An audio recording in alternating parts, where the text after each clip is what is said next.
menjual produk. Cuman kalau di marketing, di barang, bukan di kuliner, perbedaannya kalau makanan atau kuliner ini sesuatu barang yang kita mau jual, kita pasarkan, kita nggak bisa bohong. Karena ada rasa. Karena ada rasa. Ada tasty, Ya, ada packaging dan sebagainya. Dan itu kita nggak bisa bohong. Bukan. Berarti di marketing bisa bohong dikit ya?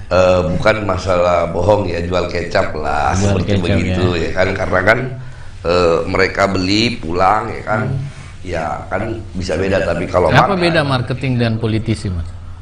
Marketing dengan politisi hampir sama. Sama-sama jual kecap. Sama-sama. Ya, tapi ya tergantung orangnya juga tergantung, ya. ya. Karena kan ya saya pikir di zaman sekarang ini ya. Mungkin gimana ya, kita untuk bersaing ya kita punya prinsip sih, brand lokal harus jadi tuan rumah di negeri sendiri.